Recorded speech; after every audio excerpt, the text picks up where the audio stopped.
संत श्रेष्ठ जगत वंदनीय जगद्गुरु श्री तुकाराम महाराज यांचा 5 चरणांचा अत्यंत महत्वपूर्ण असं मार्गदर्शन करणारा हा अभंग आहे. या अभंगाद्वारा जगद्गुरु तुकाराम महाराज मनुष्य जीवनामध्ये आपापलं कर्तव्य पार पाडत असताना ज्या ज्या स्त्री पुरुषांनी ज्या मनुष्यांनी आपल्या जीवनाला भक्तीचं अध्यात्माचं अधिष्ठान दिलं त्यांचं जीवन कसं विशेष घडत जातं याचा विचार या अभंगातून महाराजांनी केला. महाराज म्हणतात ज्यांना भक्तीचं वर्ण सापडलं त्यांच्या जवळ आणि त्यांच्या जीवनामध्ये कुटुंबामध्ये शांती क्षमा दया समृद्धी त्याचबरोबर ज्ञानशक्ती या सगळ्याच गोष्टी प्राप्त होतात. दुष्ट गुणांचा तिथे अभाव होतो आणि संतुष्टताही वाढत जाते.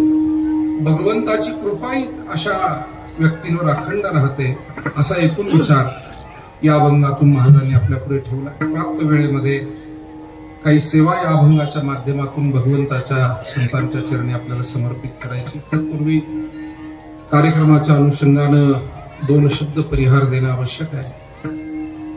भगवान नरसिंहदेवाच्या वास्तव्यानं अधिष्ठानानं पवित्र पावन असलेली तीर्थक्षेत्र भूमी श्री क्षेत्र सावखेड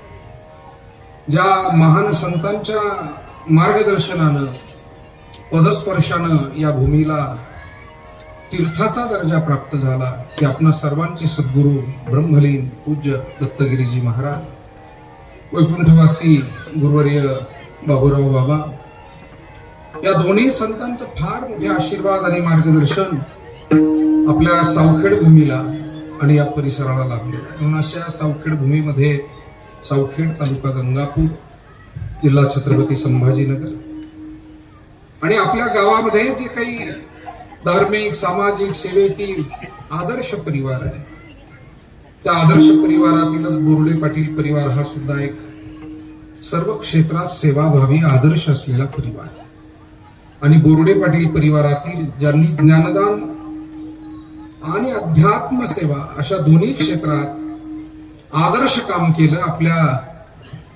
कामाच्या माध्यमातून चांगली सेवा जे करू शकले असे आपले सर्वांचे आदरणीय हरिभक्तीपरायण विष्णू बाबासाहेबजी बोरुडे सर बोरुडे गुरुजी यांनी जवळजवळ 38 वर्ष या ज्ञानदानाच्या क्षेत्रामध्ये गुरुजी म्हणून शिक्षक म्हणून सेवा दिली आणि 38 वर्षानंतर आज ते निवृत्त होत आहेत. आपल्या सर्वांच्या साक्षीनं शुभेच्छेनं हा निवृत्ती समारंभ आदरणीय बोरुडे गुरुजींचा संपन्न होतोय.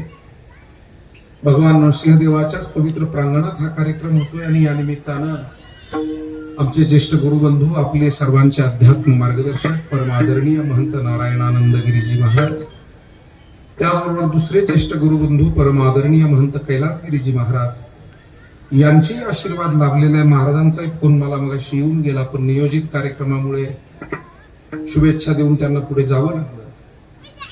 या निमित्तानं खरं म्हणजे आता उशीर झालेला अधिक वेळ जाईल पण आपली सगळी जी आदरणीय गुरुबंधू महाराज मंडळी आहे आपल्या वारकरी संप्रदायाचा भविष्य काळ आहे.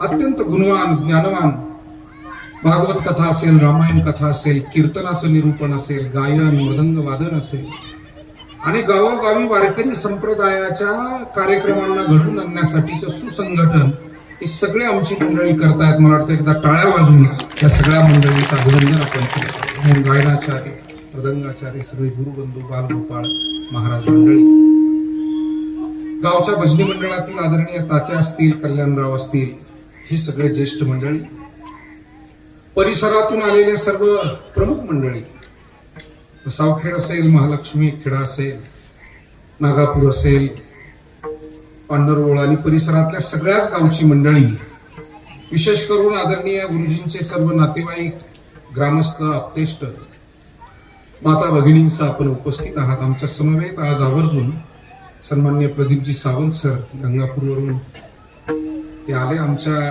प्रवासात थोडासा काही अडचण आली आणि मग आमची गाडी येऊ शकत नसल्यामुळे ते स्वतः त्यांची गाडी घेऊन इथपर्यंत मला घेऊन आले.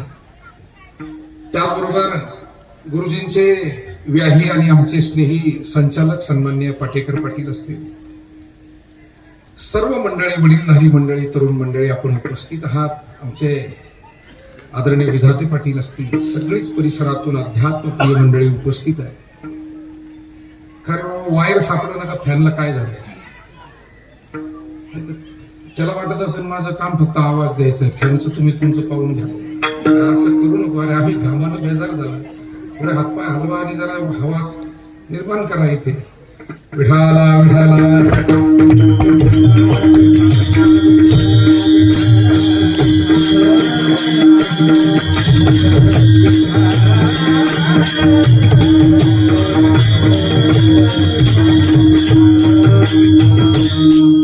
कीर्तनाचं काय होतं, या पडद्यांच्या जवळ आम्ही येतो सगळे गायक वादक, आणि एक महाराज असेच भोवळे येऊन गेलेत आपल्याकडचे, आपल्या जिल्ह्यातले.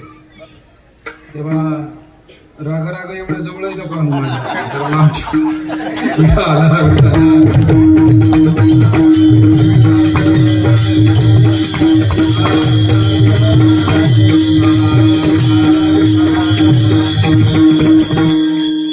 अरे असं पूर्ण ठेवला ना सगळ्याला हवा लागेल आपल्याला.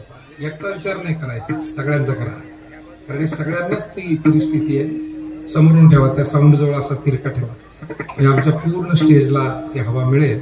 सगळ्या मंडळीला त्याचा त्रास होतो, कारण इथे हवा कोंदट होत असते. खाली काय नाही, भरपूर हवा आहे, ते काय अडचण नाही. बस त्याच्याजवळ ठेवा, साऊंड जवळ. बस बस, अगदी छान. विठाला विठाला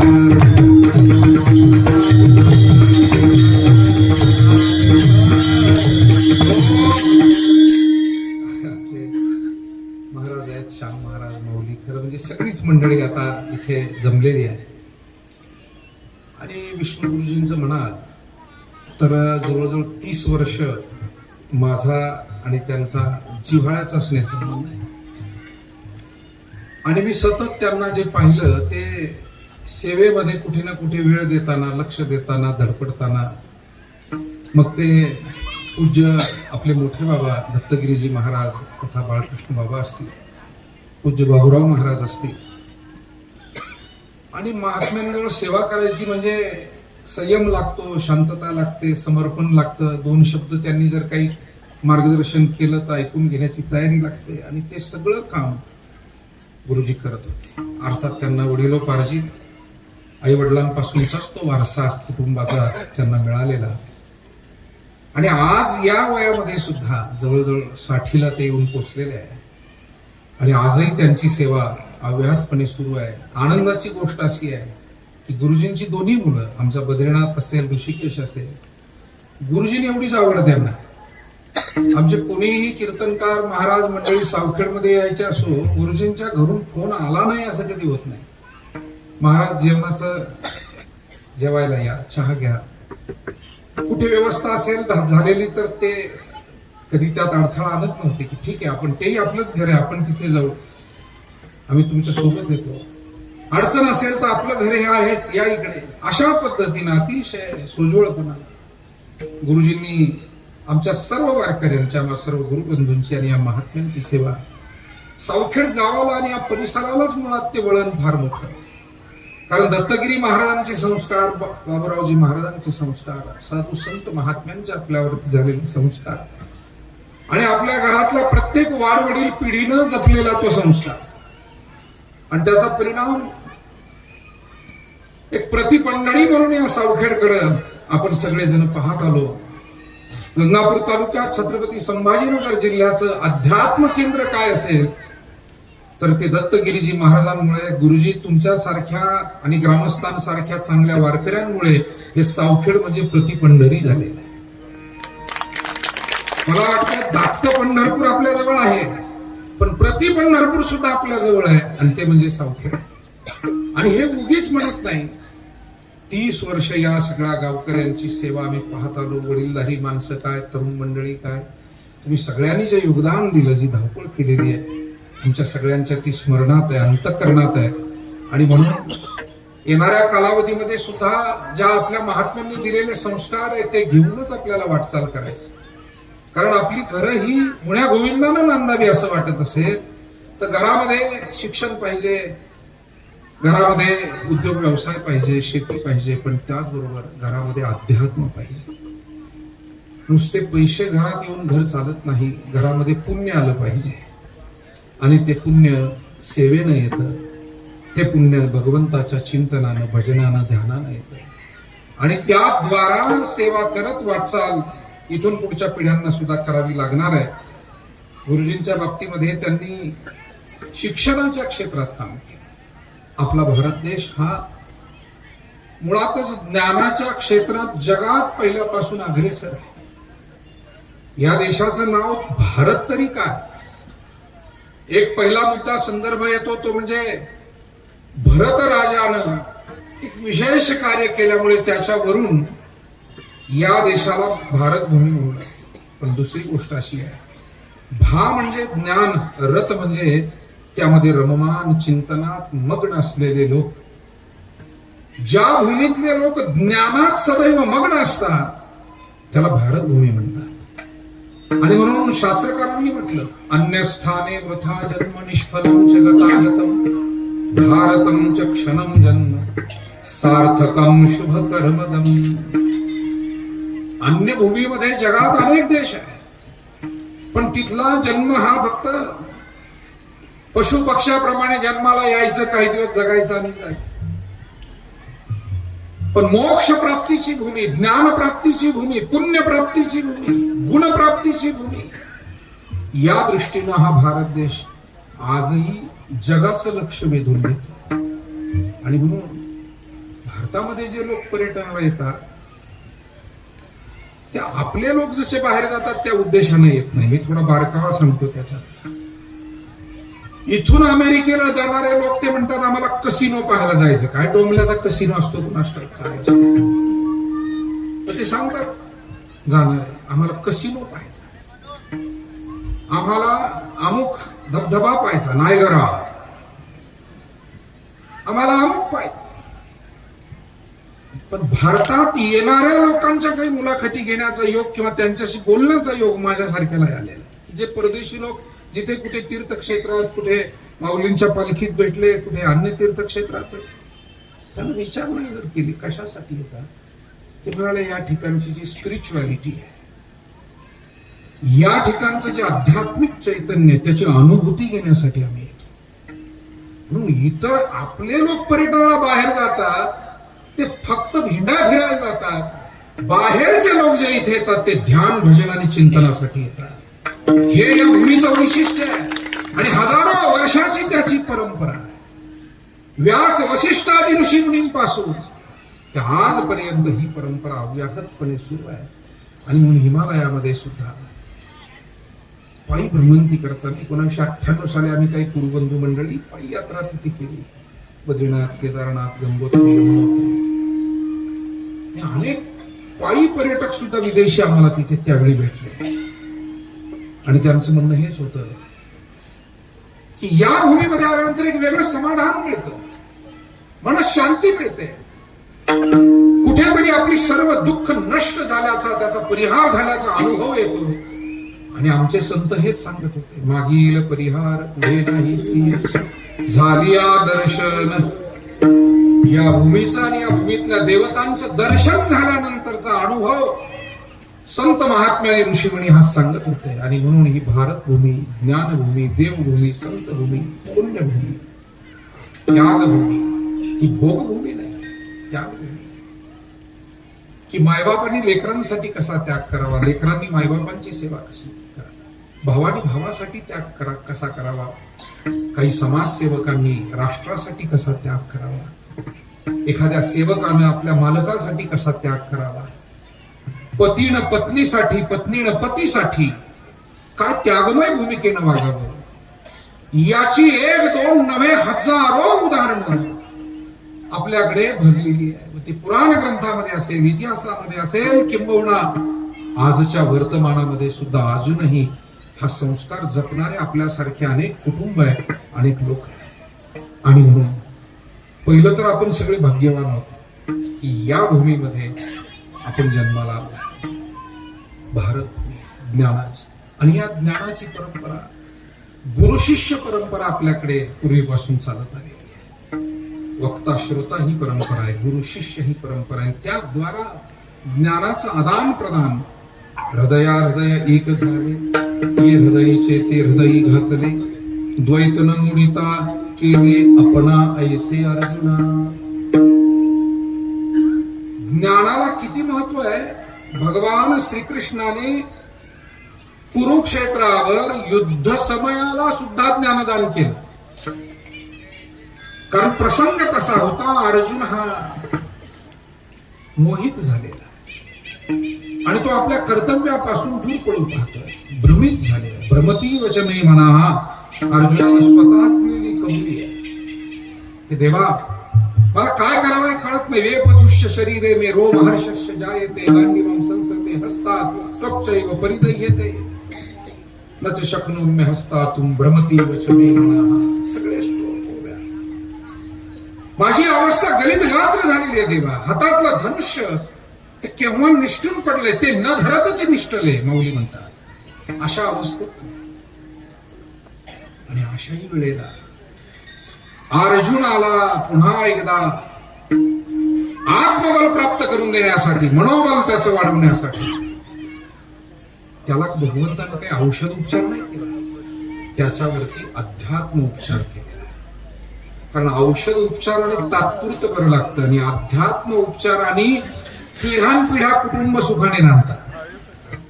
इथे बसलेले असे अनेक भाग्यवान सज्जन स्त्री पुरुष आहे की पिढ्यानपिढ्या त्यांची कुटुंब आजही सन्मानानं आणि समाधानानं जगत आहे. आजोबा वडील नातवंड सुद्धा आदर्श जीवन जगत आहे. त्याचं कारण घरासाठी नुसतं त्यांनी पैसे कमावलेले नाही, घरासाठी पुण्य कमावले, घरामध्ये ज्ञानाचे आदान प्रदान केले, संस्काराचे आदान प्रदान. आणि ही इथली परंपरा आहे. म्हणून पूर्वीच्या काळी ऋषीमुनींच्या काळात गुरुकुल पद्धत भारतामध्ये होती. त्या काळी शिक्षण घ्यायला विद्यार्थ्यांना गुरुच्या घरी जावं लागत असे. आपल्या घराचा त्याग करून मग त्यांना गुरुग्रही गेल्याशिवाय ज्ञान मिळत नव्हतं. म्हणजे ज्ञानाचं श्रेष्ठत्व आहे, ध्यानात ठेवा. आणि तिथे जाऊन वाटेल ती सेवा, जी पडेल ती सेवा करावी लागत होती. ही पूर्वीची पद्धत होती. अगदी आतापर्यंत 25-30 वर्षापर्यंत आपल्याकडे सुद्धा खेडेगावात वर्ग सारून घेतले जात होते ना गुरुजी, आणि त्यामध्ये गुरुजी विद्यार्थी सगळे सहभागी व्हायचे. सगळ्यांचाच त्याग असायचा. गावकरी सगळेच मदत करायचे. त्या काळात तर गुरुग्रही गेल्यानंतर सरपण तोडणं, स्वयंपाक करणं, झाडून घेणं, सारवून घेणं. प्रभू रामचंद्र आणि भगवान श्रीकृष्ण सुद्धा गुरुग्रही राहिले होते. खर तर भगवंताचे दोन्ही अवतार हे श्रेष्ठ आहे. राजा दशरथाला आपल्या राजधानीमध्ये आपल्या राजमहालामध्ये गुरुजी आणून शिकवणं शक्य होतं, पण मायबाप काही प्रक्रिया या अशा असतात त्या तिथे गेल्याशिवाय होत नाही. जसं तुम्ही ऑनलाईन कोणत्याही देवाचं दर्शन केलं तरी ते समाधान नाही जे तुम्ही त्या देवळात जाऊन दर्शन करता ते समाधान. काही गोष्टी अशा आहे की त्या पद्धतीने त्या व्हाव्या. आणि म्हणून प्रभू रामचंद्रांना सुद्धा विश्वामित्रांच्या सोबत पाठवण्याचा निर्णय घ्यावा लागला, जड अंतःकरणाने घ्यावा लागला. पण विश्वामित्र ऋषींनी सांगितलं की नाही, मला हे तुझे 2 पुत्र पाहिजे, राम आणि लक्ष्मण. सुकुमार आहे, राजकुमार आहे. पण मागणीच केली. शेवटी वशिष्ठाने दशरथ राजाला सांगितलं, राजा ही मुलं फक्त तुझ्या एकट्याच्या सेवेसाठी नाही, हे जगद उद्धारार्थ अवतीर्ण झाले नाही म्हणू नकोस. दशरथ राजा म्हणत होता अर्ध राज्य देईल पण मुलं नको. मला वाटतं कोणत्याही आईबापाचा लेकरांमध्ये प्रेम जिव्हाळा असतोच, तो असावाच.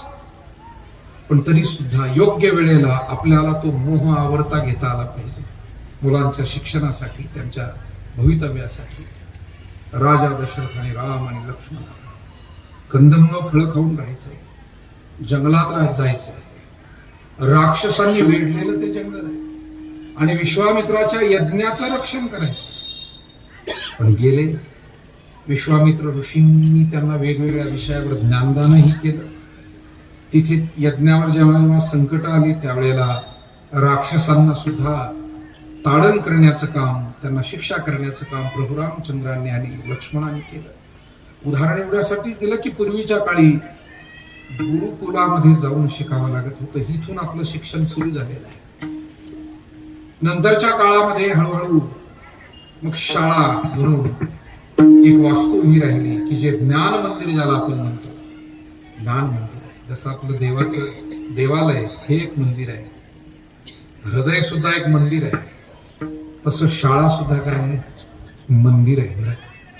आणि त्या शाळेला मंदिर मानून ज्यांनी काम केलंय मला वाटतं ते लोक खऱ्या अर्थानं धन्य आहेत.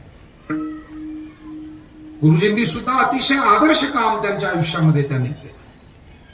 आणि म्हणून शाळा हे ज्ञान मंदिर आहे. हळूहळू 100-200-300 वर्षापूर्वी शाळेची संकल्पना सुरू झाली. गुरुकुल थोडस गैरसोयीचं आणि काळाच्या ओघामध्ये बदल हा आवश्यक असतो. तो काही अंशी बदल स्वीकारावाही लागतो. योग्य बदल स्वीकारावे, अयोग्य स्वीकारू नये. शाळा आली, शाळेमध्ये मग गुरुजी तिथे उपस्थित राहू लागले, विद्यार्थी तिथे जाऊ लागले. हळूहळू आणखी उत्क्रांती झाली. क्रांतीज्योती सावित्रीबाईंसारख्या विभूतींच्या पुढाकारानं स्त्रियांना शिक्षणाचा अधिकार मिळाला. काही गोष्टी आवश्यकच होत्या, ते बदल अपेक्षित होते आणि ते होत गेले. शाळा बहरल्या आणि आता शिक्षण थेट ऑनलाईन येऊन पोहोचलेलं आहे. मध्यंतरीच्या काळात घरी येऊन शिक्षकांनी शिकवायचं अशी पद्धती, पण मला वाटतं घरी येऊन शिक्षकांनी शिकवावं, शाळेत शिक्षकांनी शिकवावं किंवा गुरुकुलात शिकवावं इथपर्यंत गोष्टी योग्य वाटतात. पण शिक्षक जेव्हा, कारण पैशाच्या जोरावर पैशावाला जर म्हणेल की नाही मी माझ्या घरातच माझ्या पोराला शिकवेल, तुम्ही इथे या, तर ते शिक्षकाचंही मूल्य राहत नाही आणि विद्यार्थ्यालाही ते मूल्य कळत नाही. इथे ओवी लिहिलेली आहे, जेथ ज्ञानाचा पुरवठा तेथ सेवा, हा बरोबर आहे, तीच आहे ना, दारवंठा तो स्वाधीन करी सुभटा ओळगोणी. ज्ञान प्राप्त करायचंय तर त्याला सेवेचं प्रवेशद्वार आहे. आज पैशाचं युग आले आणि पैशाच्या युगामध्ये माणसं प्रत्येक गोष्ट विकत घ्यायला निघाली. जिथे तिकीट सुद्धा विकतात आणि मतं सुद्धा विकतात. मला असं वाटतं त्या देशात आता विकायचं काय शिल्लक राहिलं तेच कळायला मार्ग नाही. विठाला विठाला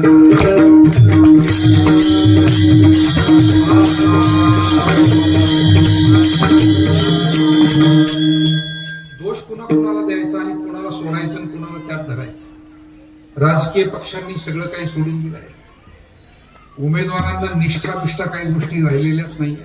आपण काल परवा पाहिलं, महाराष्ट्रभर पाहिलं, छत्रपती संभाजीनगर तर अग्रेसर राहिलं.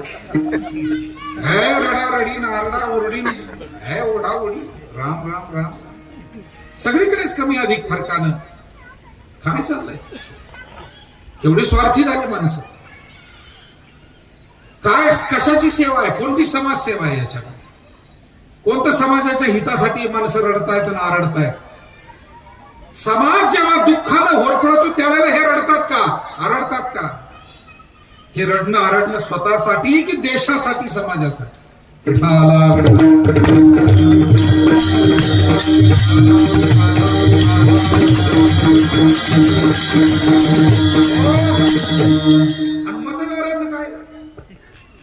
आपण सगळेजण दोषी आहोत. स्वतःलाच विकायला काढले आपण. आम्ही विकायला तयार आहोत. बघूया कोण जास्त बोली लावतंय. काय होणार या देशाचं?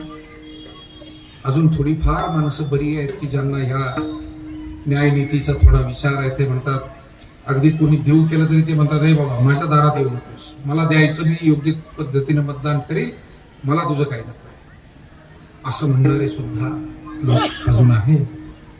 पण बाकी स्वतःच आत्मसन्मान वगैरे सगळा विकायला काढलेले लोक या जगात कमी नाही.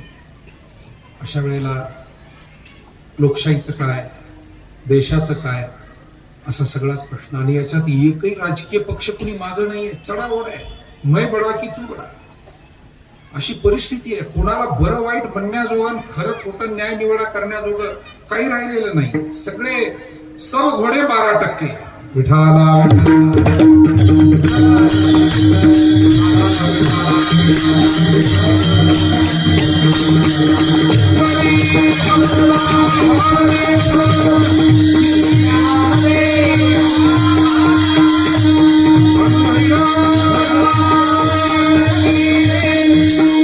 पैशाच्या जोरावर आज शिक्षण क्षेत्रामध्ये सुद्धा अधोगती सुरू झाली. त्याचं कारण पैसे देऊन आता जर शिक्षक घरात आणला, कुठंतरी उभा केला, तर त्या शिक्षकाला, शिक्षक हा गुरु आहे माहिती. गुरु काय करतो? अज्ञानरूपी अंधकार नाहीसा करून ज्ञान प्रकाश जीवनामध्ये निर्माण करतो. तो गुरु आहे. गुरुदाविल या वाटा येवोनी विवेक तीर्थ तटा धोनी मळकटा बुद्धीचा जेणे. शाळेमध्ये काय घडतं? आपल्या विष्णू सरांनी इथे बसलेले अनेक शिक्षक बंधू भगिनी सुद्धा आहे. अगदी घरातले आईबाप सुद्धा आपले शिक्षकच आहे. हे काय करतात शिक्षक? बुद्धीचा मळ धुण्याचं काम करतात. हे कपडे धुण्याचे साबण आहेत, अंग धुण्याचे साबण आहे, पण बुद्धीचा मळ कसा धुणार? आणि जोपर्यंत मनाचं बुद्धीचं मळ दूर होत नाही, तोपर्यंत आपल्या हातून चांगलं कार्य कसं घडेल, आपण आदर्श जीवन कसं जगू शकू? जोपर्यंत मन मलिन आहे, बुद्धीच मलिन आहे, तोपर्यंत योग्य वाटत नाही. तोपर्यंत अयोग्याला सुद्धा योग्य बनण्याचं धाडस माणूस करत राहतो, कारण बुद्धी मलिन. एखादा मित्र सांगत असतो, अरे तू या वाईट संगतीत जाऊ नको. नाही तो म्हणतो त्याच्यासारखा माणूस नाही. आणि एक दिवस त्याच्याबरोबर यालाही उचलून येतात. हे जरी ना ऐकाल तरी दुसरा येईल, सरते शेवटी बा काळ किंवा पोलीस बांधून येईल. एका जनार्दनी आमचे काय बा जाईल. तेव्हा पिंगळा 400 वर्षापूर्वीचा आहे बरं, तुम्हाला आता माहित झालाय ते तुमचं दुर्दैव आहे. पण पिंगळा नाथ महाराजांनी 400 वर्षापूर्वी रचलेला आहे. आणि वारकरी फार सुंदर गोड गात आले. पण आता मीडियाच्या युगामध्ये मग आताशी तो तुम्हाला कळायला लागला. चांगली गोष्ट आहे. विठाला विठाला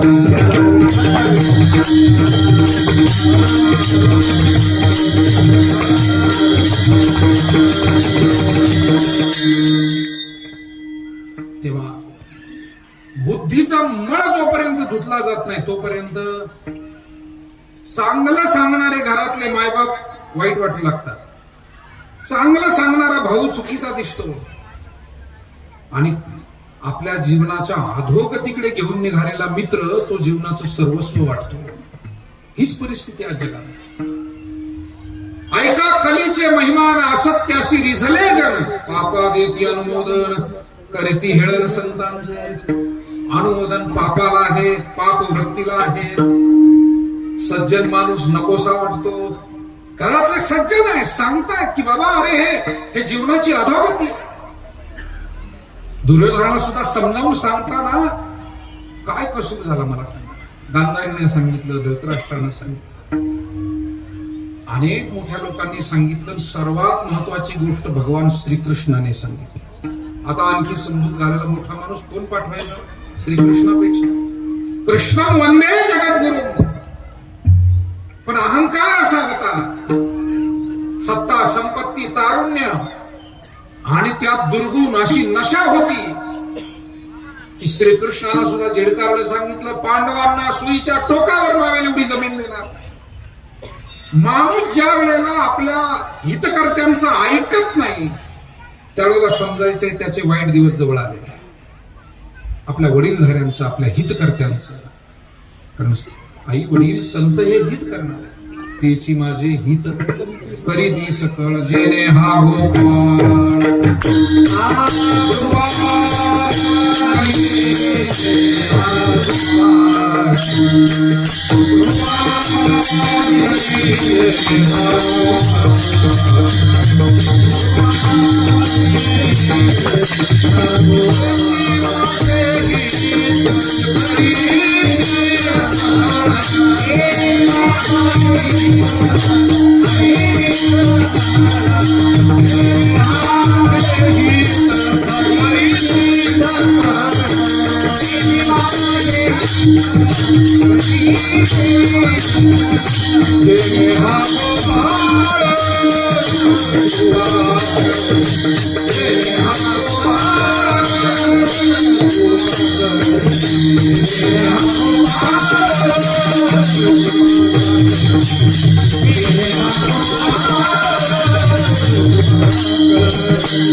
दुर्योधन ऐकत नव्हता आणि शेवटी काय झालं, जो विचार घेत नाही, ज्ञान स्वीकारत नाही अहंकारामुळे.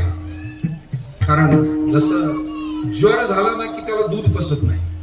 वास्तविक दूध चांगलं आहे, पण जैसे ज्वरिताचे मुख दूध माने कडू विख. माऊलींची भाषा कशी, ज्वरित म्हणजे ज्याला ताप भरलेला, ज्वर म्हणजे ताप, आणि तापलेला मनुष्य हा दूध दिलं की त्याला कडू विषासारखं वाटतं. वास्तविक पाहे पा दूध पवित्र आणि गोड, पासी त्वचेची या पदराड परित्या भेरुणी गोचड अशुद्ध काय निगती. दूध पवित्र आहे, गोड आहे, पौष्टिक आहे वगैरे, पण ज्वरिताला जसं ते कडवट वाटतं, नको वाटतं, किंवा ज्वरिताने ते घेऊही नाही. तसंच आहे सदविचार हे दुर्गुणाच्या आहारी गेलेल्या व्यक्तीला विषासारखे वाटतात. क्रोधी अविश्वासी से बोध क्रोधी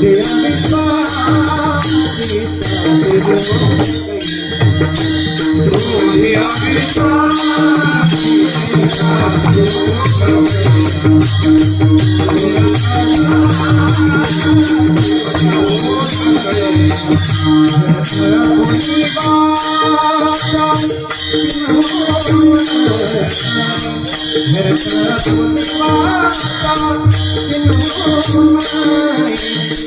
हरे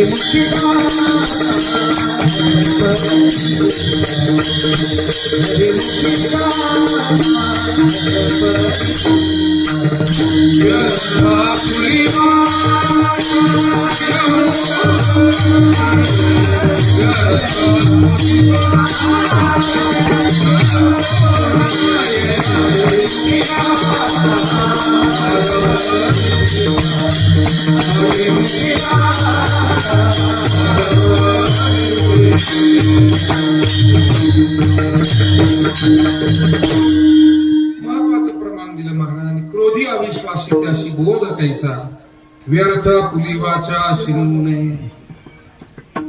आणि म्हणून ज्ञान हे महत्वाचं आहे, पण ते स्वीकारलं गेलं पाहिजे. आणि ते स्वीकारण्यासाठी सद्गुण आवश्यक आहे, सात्विकता आवश्यक आहे, आणि सात्विकता सेवेतून येते. म्हणून आपल्याकडे सेवा सेवा सेवा हा शब्द फार महत्वाचा आहे. ज्ञानाच्या क्षेत्रामध्ये सेवा आहे, इथे सांगितलं. अध्यात्माच्या क्षेत्रात सेवा आहे, अहो प्रपंचामध्ये सुद्धा सेवा आहे. ज्या आमच्या मुलीला, ज्या भगिनीला चांगली सून होऊन सेवा करता येतं, ती उद्या चांगली सासू होते. सरळ आहे. पण सेवाच करायची नाही म्हणलं, जिला सून नाही होता आलं तिला सासू होता येत, योग्य सासू ती होऊ शकते.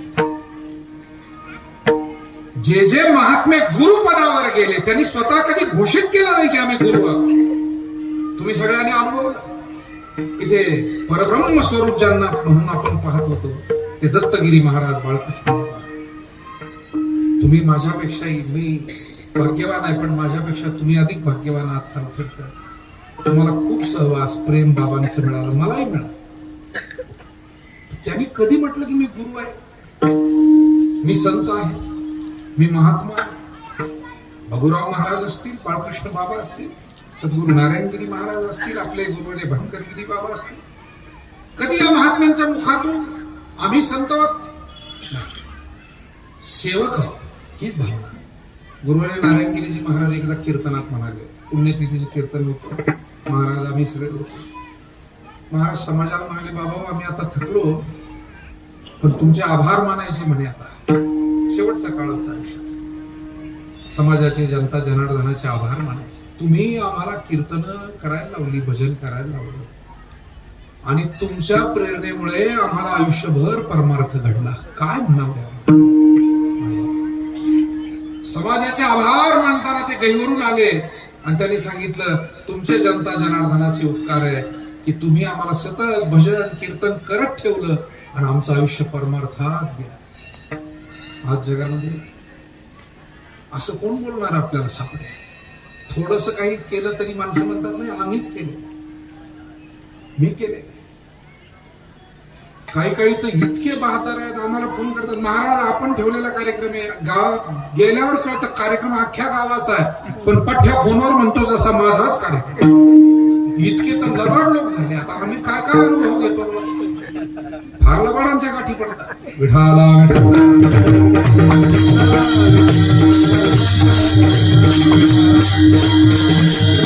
अरे गावाने तुला फोन करायला लावला म्हणजे काय स्वतःचा कार्यक्रम सांगशील?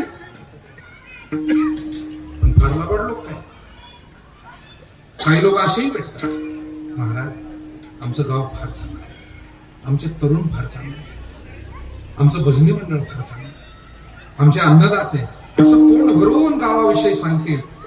आणि महाराज तेवढं आमच्या तरुणांना प्रोत्साहन द्या. आमच्या गुरुजींसारखे जे जाणते कार्यकर्ते आहेत त्यांच्या मुखातून अशी वाक्य आम्हाला ऐकायला मिळाली. आणि म्हणून दोन्ही बाजू आहे समाजामध्ये. सांगण्याचं तात्पर्य इतकंच आहे, ज्ञान घेण्यासाठी सेवा लागते. आणि म्हणून हल्ली शाळेमध्ये आता काय, विद्यार्थ्यांनी शाळेची किंवा गुरुजीची सेवा करावी कन्सेप्टच बाजूला झाली. आता गुरुजींनी विद्यार्थ्याची सेवा करावी.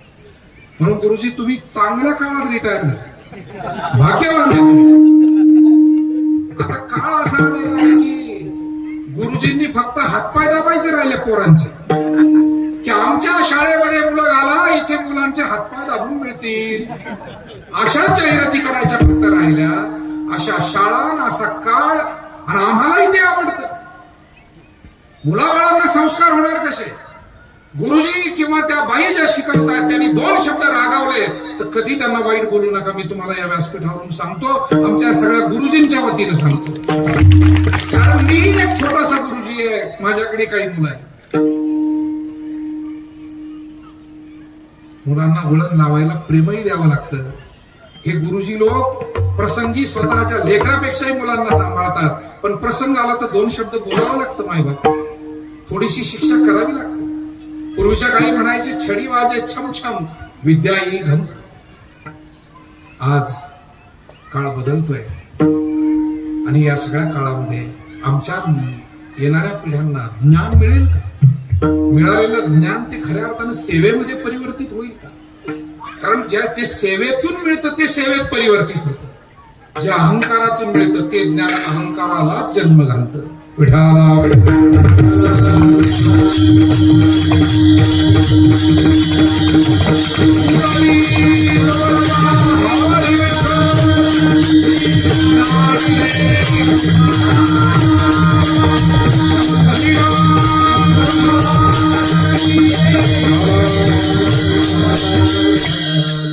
आम्ही सुद्धा गुरुवर्य नारायणगिरीजी महाराजांकडे गुरुकुलात राहिलो. आमचे गुरुबंधू सुद्धा वेगळ्या गुरुकुलात तीर्थक्षेत्रात जाऊन गुरुजनांजवळ सगळे शिकले. सगळ्यांच्या आमच्या बेटामध्ये इथे नारायणानंदगिरी महाराज माझे ज्येष्ठ गुरुबंधू बसले. बोर नव्हता, मोटर नव्हती, आणि त्या अगोदर पाणी सुद्धा गंगेतून डोक्यावर आणावं लागत होतं. उंच थडी तेवढं चढून आणायचं. आणि सगळ्या मुलांना 10-12 खेपाचा नियम होता. आणि जर का तेवढं पाणी आणलं नाही तर जेवणाच्या वेळेला महाराज त्याच्या ताटात भाकरी वाढत नव्हते, हंडा ठेवायचा त्याच्या ताटात. तो वाढप्या जो असायचा त्याला सांगितलेलंच तसं होतं की ज्यानं कुचारपणा केलाय, ज्यानं नाही आणलं आजच्या पाण्याच्या खेपा, त्याला भाकरी वाढायची नाही, त्याच्या ताटावर हंडा ठेवायचा. आज किती पोरं राहतील गुरुकुलात असं केलं? झाडांना पाणी सुद्धा डोक्यावर आणून घालायचं. सगळी झाडं डोक्यावर पाण्यानं जतन करायचं, झाडून घ्यायचं, स्वयंपाक करायचा, आलेल्या भाविकांना वाढायचं. गवंड्याचं काम चालू असेल त्याच्या हाताखाली काम करायचं. पांढरी माती सराला गावातून खोदवून आणायची, बैलगाडी भरून सारवण करायचं. शेणानं सारवण दर आठवड्याला मठ आणि तो परिसर करायचा. पण त्या सगळ्या गोष्टी घडल्यामुळे आज काम करणारा थकला असेल याची जाणीव आम्हाला होते. कारण आम्ही काम केलेली आहे, त्याच्यामुळे जर आम्ही एखाद्याला काम सांगितलं तर लगेच कळतं हा थकला असेल, हे अरे तो थकला असेल तू कर रे. हे केव्हा कळतं? स्वतः केलं तर. काहींना काहीच कळत नाही. एखादं काम करतंय ते मरण नका तिकडे. महाराजही भंपक झाले, कारण त्याने स्वतः काही अनुभव घेतलेला नसतात. एखादा द्यायला लागला ना दाता त्याच्याच मागे लागतात, एखादा काम करायला लागला ना त्याच्या डोंगल्यावर टाकतात. त्याचं कारण अनुभव नाहीये, संवेदना नाहीये. संवेदना आणि अनुभव असेल तर माणूस या सगळ्या गोष्टीचा एक सुवर्ण मध्य काढत असतो आणि जाणीव ठेवतो की नाही, अरे या माणसानं फार खर्च केला नाही, आता नको, पुढच्या वेळी करा, अशी परिस्थिती. आणि म्हणून ज्ञान हे सेवेतून आलं की ते सेवेमध्येच पुन्हा रूपांतरित होतं. आणि ज्ञान अहंकारातून आलं, आज विकत घेतलेलं ज्ञान आजच्या परिस्थितीमध्ये ते कसं होईल. आणि म्हणून या गुरुजी लोकांनी जे काम केलंय ते पिढी घडवण्याचं काम केलं, तळमळीने काम केलं. आणि हे काम करत असताना भले सरकार म्हणून निश्चितपणे पगार आजही मिळतात, पूर्वी मिळाले असतील, पण तरी सुद्धा दिलेल्या ज्ञानाची उतराई होता येत नाही. कारण ज्ञान हे असं धन आहे, न चोर हरियम न च राज हरियम न भातुभाज्यम न च भारकारी वेकुते वर्धते व नित्यम विद्याधनम सर्वधनम प्रधान. शास्त्रकार म्हणाले चोर ज्याची चोरी करू शकत नाही. इथे बसलेले आदरणीय आपण स्त्री पुरुष सांगा की आमच्याकडे अमुक विषयाचं ज्ञान आहे ते चोरी गेलं, अशी कधी तक्रार द्यायची वेळ आली का आपल्याला? तुमच्याकडे प्रत्येकाकडे ज्ञान आहे, कोणाकडे शेतीचं आहे, कोणाकडे व्यवसायाचं आहे, कोणाकडे पशुपालनाचं आहे, कोणाकडे आयुर्वेदाचं आहे, कोणाकडे अध्यात्माचं आहे, भजनाचं आहे, ध्यानाचं आहे. वेगवेगळ्या विषयातलं ज्ञान असलेली माणसं तुम्ही आहात. अगदी आमच्या माता भगिनी बसल्या, त्यांचं सुद्धा एक विशिष्ट ज्ञान आहे त्यांच्या क्षेत्रातील महत्वाचं. कारण तेही एक ज्ञान असतं. नाही तर एखाद्या घरातली भगिनी जेव्हा माहेरी जाते तेव्हा पिठलं कसं करायचं, आधी मोहरी टाकायची का आधी हळद टाकायची, या हळदीला कळत नाही. मग कळतं की माय भगिनींना सुद्धा ज्ञान असतं म्हणून. आता आधीच हळद टाकली तर ती जळून जाईल ना, आधी लसूण टाकावं लागेल, मग फोडणी क्रमाने द्यावी लागेल. पण हे सुद्धा एक ज्ञान आहे, ध्यानात ठेवा.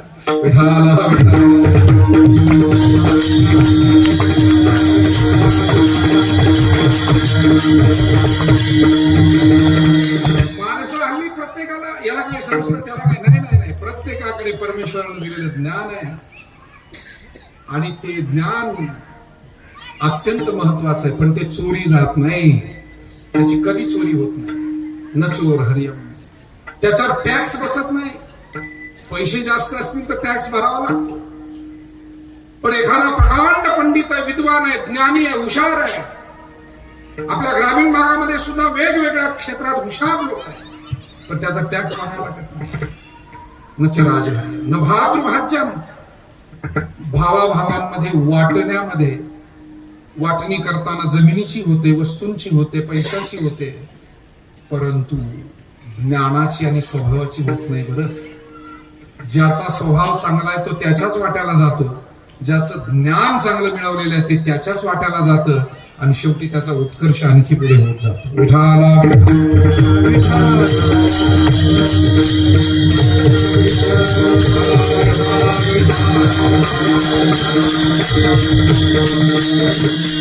म्हणून गीतेमध्ये म्हटलं नाही ज्ञानेन सदृशम पवित्रम इह विद्यते.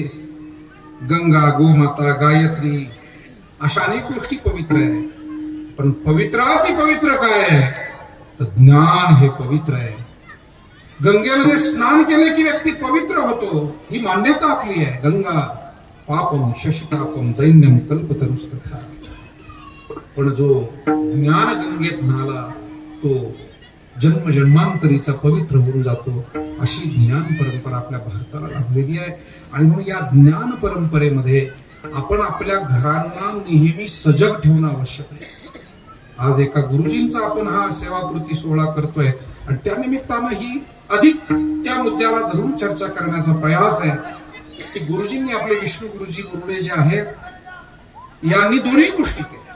विद्यार्थ्यांना घडवताना कुटुंबही पाहिलं, गावच्याही सुखदुःखात सहभागी झाले, आणि पूज्य दत्तगिरीजी महाराज, बाबूरावजी महाराज, नारायणानंदगिरी महाराज, कैलासगिरी महाराज आणि आम्ही सगळेच आमच्या सगळ्यांच्या समवेत वेळोवेळी अध्यात्मामध्ये त्यांनी वेळ दिला, उभे राहिले.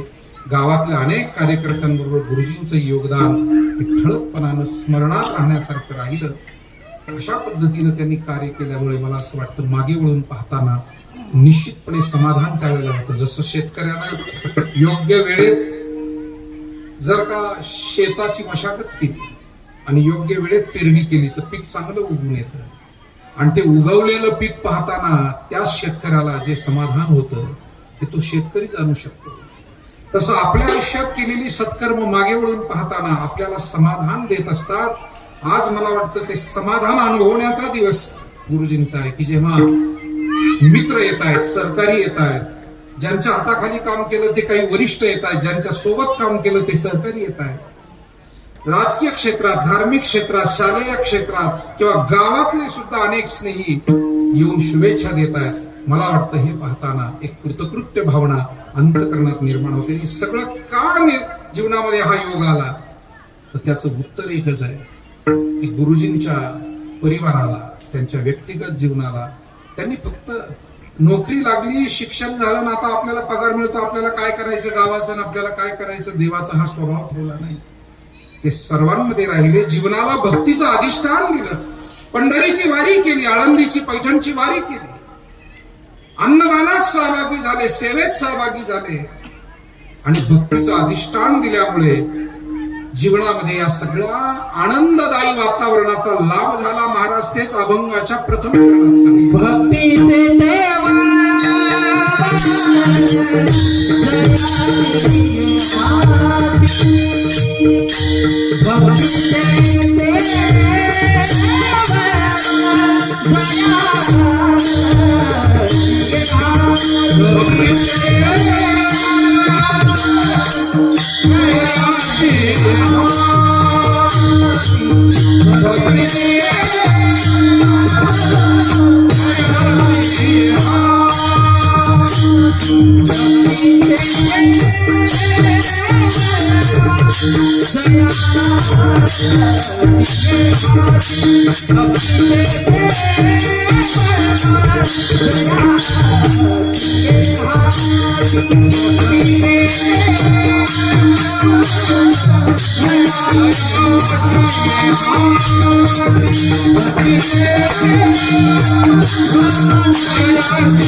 भक्तीचे ते वर्म जयाची हाती, तया घरी शांती क्षमा दया.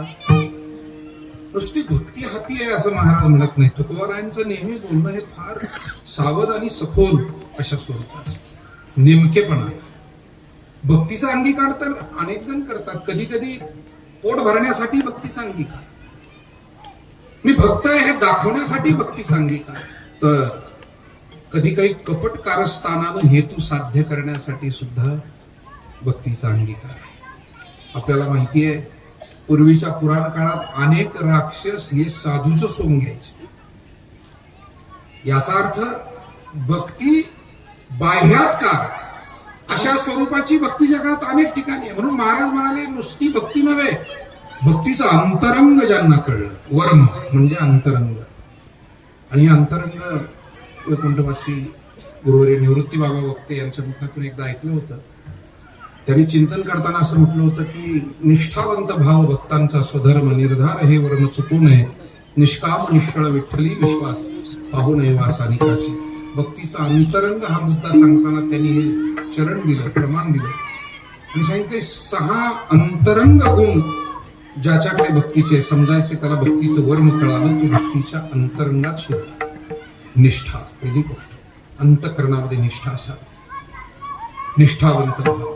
निर्धार, अनुकूल काळ येऊ की प्रतिकूल, पण आमच्या साधनेमध्ये आम्ही कधीही त्यापासून विचलित होणार नाही, त्या सेवेपासून विचलित होणार नाही. निर्धार, नाहीतर अनुकूल आहे तोपर्यंत आहे, प्रतिकूल झालं की उदाहरण पुष्कळ आहे, पण आता वेळ लागत जाईल म्हणून मला भीती वाटते, मी तिकडे शिरत नाही. प्रत्येक मुद्द्यावर गोड अशी उदाहरणं देण्यासारखी आहे. निर्धार हे वर्म चुकून, निष्काम, प्रत्येक वेळेला मला काही मिळावं याच भावनेला, देवाकडे जावं देवाला काही मागावं देवानं देत राहावं याच भावने, समाजाकडे जावं समाजाने काही द्यावं याच भावने, काही वेळेला एक उत्तरदायित्वाची भावना अंतःकरणामध्ये. आणि म्हणून भक्तीमध्ये निष्कामत्व आवश्यक आहे, निश्चळ चंचलत्व नको. जी सेवा, जी साधना, जी वाट स्वीकारली ती अचलपणे निश्चलपणे आपल्याला चालता आली पाहिजे. तुका म्हणे वाटे नको कुठू देऊ वाटे, निश्चळ आणि विठ्ठली विश्वास पाहिजे परमात्म्यावर, आणि अनन्यत्व पाहिजे, पाहू नये वास अनेकांची. अर्थात भक्तीचं हे अंतरंग आहे. या सगळ्याचा सारांश एका शब्दात पुन्हा सांगता येतो, तो म्हणजे भक्तीमध्ये भाव असावा. ज्ञानोबारांनी सोपं करून सांगितलं, भावेवेन भक्ती, भक्तिवेन मुक्ती, बळे येवेन शक्ती. भावाशिवाय भक्ती व्यर्थ आहे. भावाशिवाय भक्ती व्यर्थ कशी आहे? जसं स्वयंपाक किती सुंदर केला, चांगले आचार्य आहे, चांगले वस्तू सामुग्री सगळी वापरली, चांगला किराणा, चांगला भाजीपाला, चांगले मसाले, चांगला आचारी, फक्त मीठ घातलं नाही, चांगली फोडणी दिली, फोडणी म्हणजे भाजीची, पण मीठ घातलं नाही.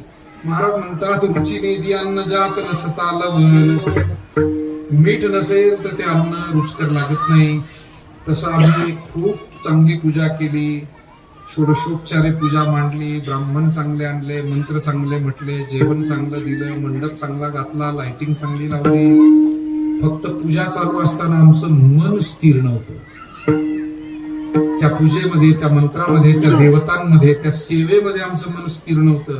पूजा चालू असताना सुद्धा कोण आलं कोण गेलं, मेसेज आला मेसेज गेला, आमचं चित्त तिकडे होतं.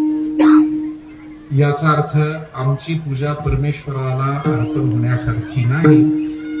त्याचं कारण आमचं मन एकाग्र नाहीये. आणि म्हणून भक्तीमध्ये भाव नसेल ना, बाकी किती गोष्टी असतील, आणि भाव असेल ना, बाकी कमतरता असेल, बाकी कमतरता असेल. आपल्याला अनेक उदाहरण माहिती. शबरी मातेनं जी भगवंताची भक्ती केली, तिच्याकडे फार सामुग्री नव्हती, वनात राहून, पण मनामध्ये भाव एवढा शुद्ध होता की तिची भक्ती प्रभू रामचंद्रांना महत्वाची वाटली. आणि सगळ्या ऋषीमुनींच्या अगोदर त्या वनात आल्यानंतर प्रभू रामचंद्र हे शबरी मातेला भेटायला गेले. आणि म्हणून भक्तीचे ते वर्म जयाची हाती, हे भक्तीचं वर्म ज्यांना स्वीकारता येतं.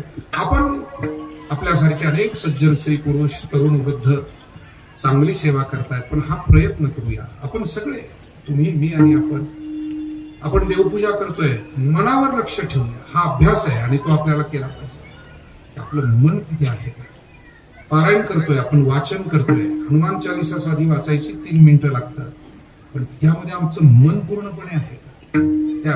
आणि मन जर एकाग्र असेल ना, तर अडाण्यातल्या अडाणी माणसाला सुद्धा 10-5 वेळा वाचून झाल्यावर अर्थ कळू लागतो.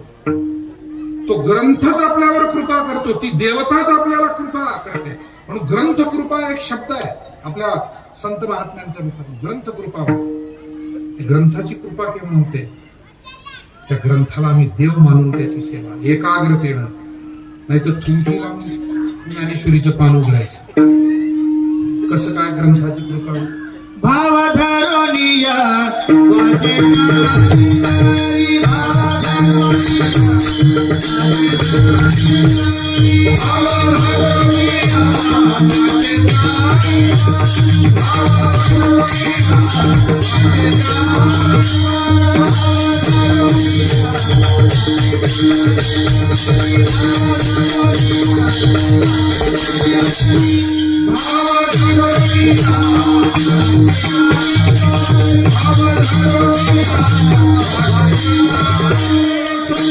Thank you. आपण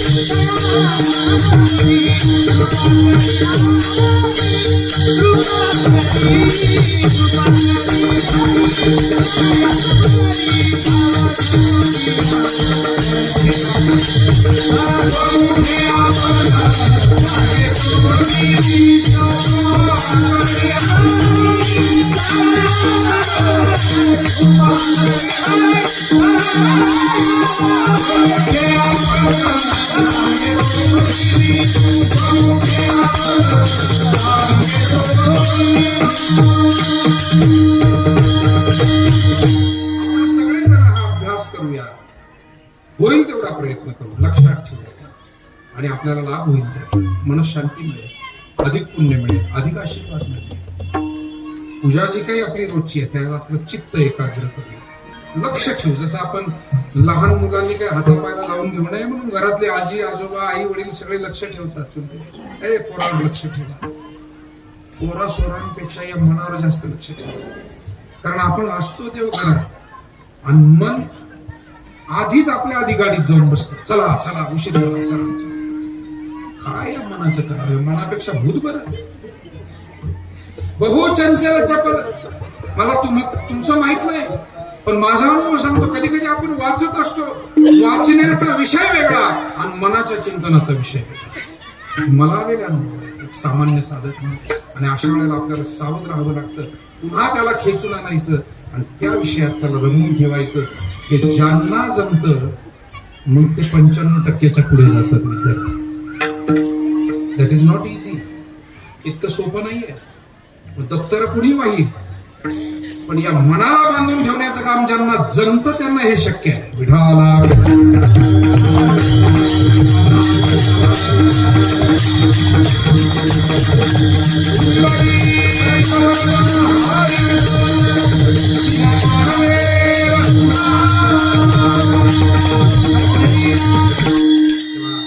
सांगण्याचा मतलब अर्थ काय की एकाग्रतेनं हे जर केलं, भावपूर्वक केलं, दया, घरी शांती, क्षमा, दया, हळूहळू त्या भगवंताच्या भक्तीतून शांतीचा अनुभव, क्षमाभाव अंतकरणात वाढतो, दयाभाव अंतकरणात वाढतो आणि आपोआपच सेवा जीवनामध्ये घडू लागते. महाराज म्हणतात, ज्या वेळेला भक्ती आपण करतो, सद्गुण हळूहळू येऊ लागतात, त्यावेळेला आध्यात्मिक आणि लौकिक, लौकिक आणि पारलौकिक असं दोन्ही प्रकारचं वैभव हळूहळू आपल्याकडे येऊ लागतं. त्याला अष्टमहासिद्धी रूपानं महाराजांनी दुसऱ्या चरणात अष्टमहासिद्धी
आणि अन्नदानाची या ठिकाणी सेवा गुरुजींनी ठेवली. मला सांगितलं होतं कार्यक्रम घेताना, खरं म्हणजे बऱ्याच दिवसापासून मी एक कीर्तन करतो.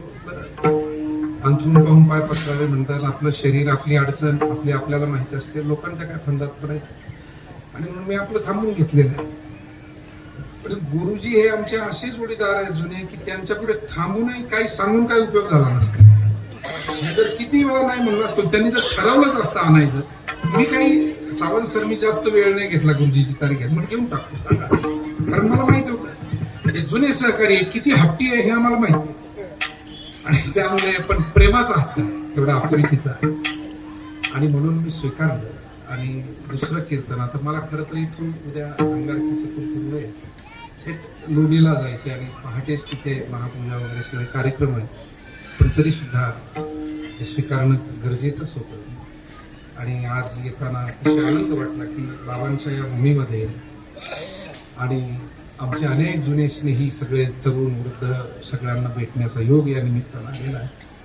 3 चरण राहिलेले सरळ पाहूया, पण तरी सुद्धा सरळ सरळ का होईना एक एक चाल आमचे सगळे बंधू या 3 चरणाला म्हणणारच आहे.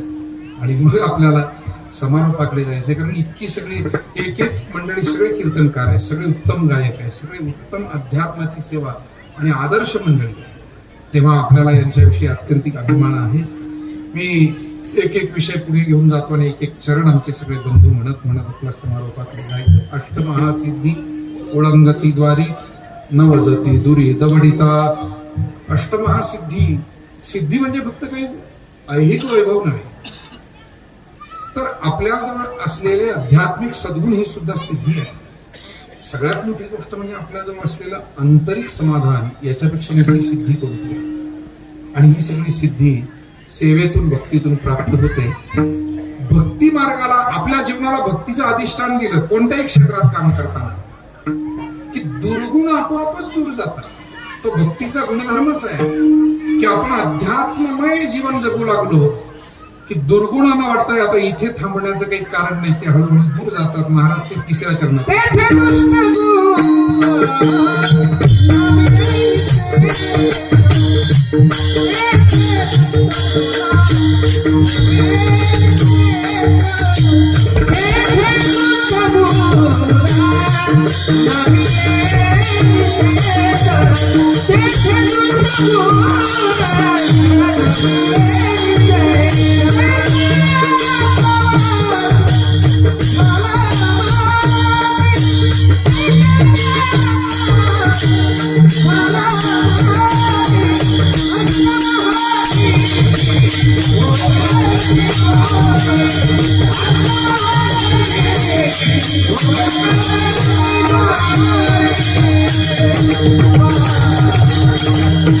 तेथे दुष्ट गुण न मिळे निशेष, चैतन्याचा वास झाला नाही.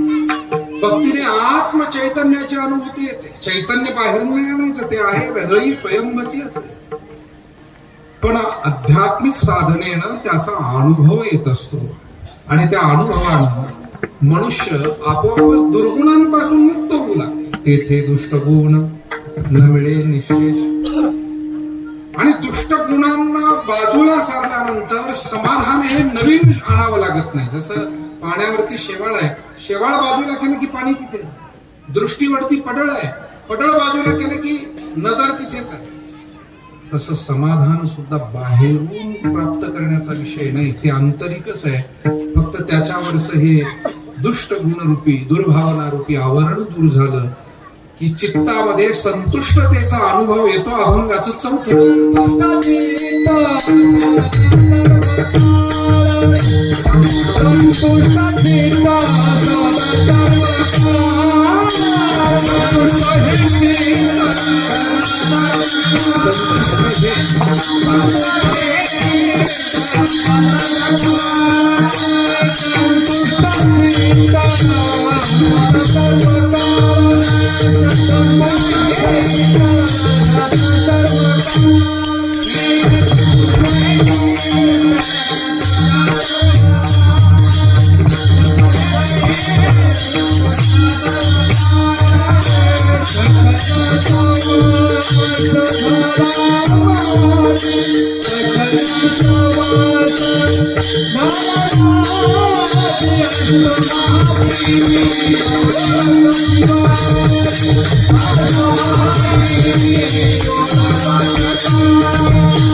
हे चित्त सदा सर्व काळ.